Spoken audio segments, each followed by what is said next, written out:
What people will do for attention is just nuts. But that's alien, dude. It's alien weaponry. You might be onto something. They're coming from under the sea. Here's the and thought. They're giving us weapons. I'm all about USOs now, dude. I'm all Undersea UFOs? It's unidentified submersible objects. Yeah. That's where they are, dude. They're at the floor That's of what this. Cat Williams said. We were talking about sonar hearing That just devices. touched my heart where I'm like, we both have the same crazy theory. He said, is this correct or incorrect? Dude, I love that. We were talking about space, about how we know more about space than we do about the ocean, which is true. And he was saying that those underwater listening devices were most likely so that they could hear UFOs moving around. Dude. Because imagine if there really are bases under the ocean and they know about them. Well, here's the thing that if they know about them, fuck you should tell us. But here's what I think. Tell us. The theory I had, because I heard about, I listened to an episode of Last Podcast on the Left where they were talking about USOs, and I got super into it because I was high enough. When the song hits correctly, sometimes the podcast will do that. And I was listening to Last Podcast on the Left, and it hit where I go, like, it unlocked because they had this theory that they talked about that the millions of years it took us to crawl out of the water and evolve into fucking whatever we are, like monkeys and then Neanderthals and then humans, all that millions of years, there were things under the ocean evolving for millions of years with technology and stuff, and we're just up on the roof.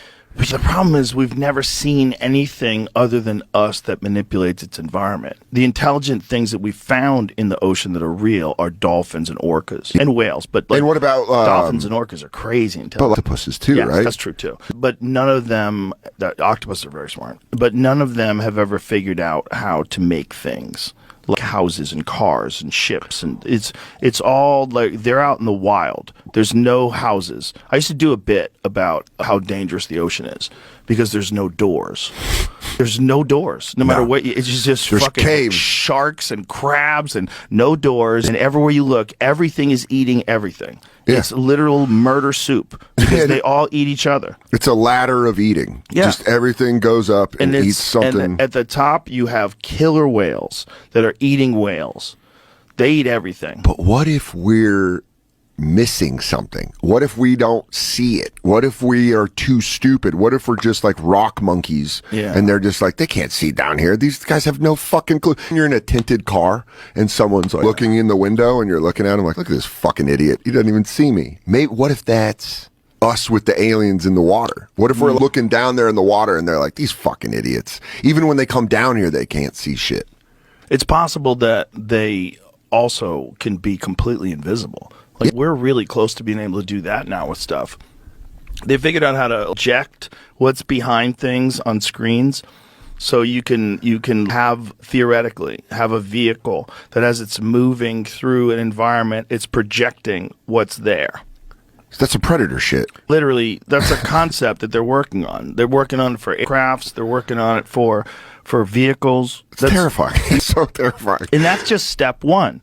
Step two would be do something that alters reality around the thing so it's invisible. Like, so that's what. So you go into the ocean, and we're like down there, and we're so limited because we can't breathe down there. So we're limited. We're in like submarines, or we have robots, and it's just like a fucking ring. Every footage under the sea looks like a Ring doorbell, where it's just like, and we don't know what the fuck they could be behind it. Like these idiots. There's so little of it that we've explored. There's only like 10% of the ocean floor that we've explored. 10%. That's so crazy. 10%. And then the thing that they always see UFOs or USOs over water, the high frequency that they see them, and then they just fucking just down in there, and they're like, follow me, bitch. And we're like, we can't breathe. Space or the ocean, we can't breathe down there. We have a limited amount of room we can move around in.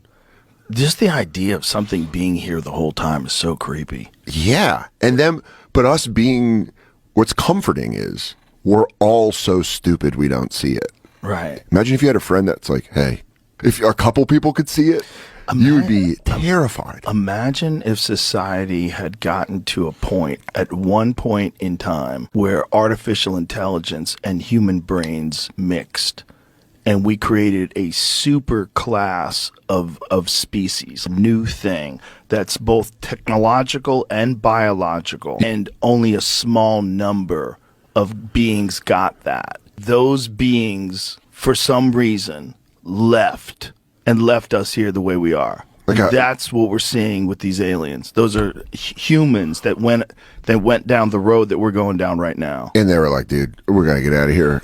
Yeah, and then maybe there was all the disasters that happened, the Younger Dryas impact, the asteroids hit, and all that stuff, and level society, but they escape because they're interdimensional travelers. They're like, we're going to get the fuck out of here. It's like leaving a house. You're just like, I don't care about this house anymore. Nowhere else. They don't need food anymore.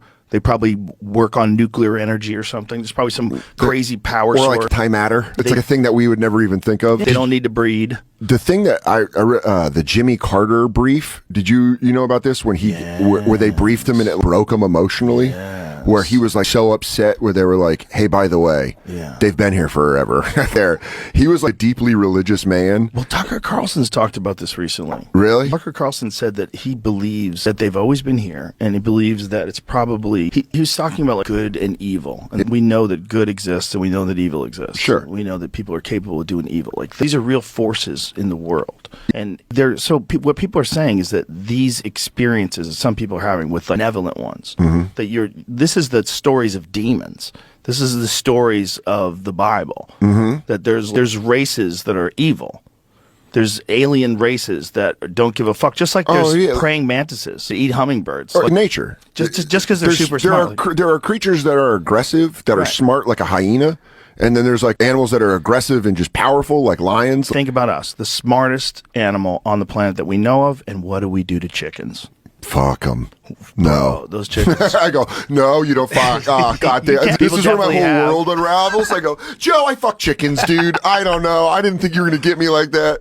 But yeah, there could be the idea of benevolent aliens, of the idea that there are aliens that are good and aliens that are bad, scares me so much more because you're just like, please leave me alone. And like, good ones, bail me out of it. But imagine if something became super intelligent, but in a more balanced environment. Instead of the way humans are so much more intelligent than everything else, what if there was other shit around that was pretty close to us?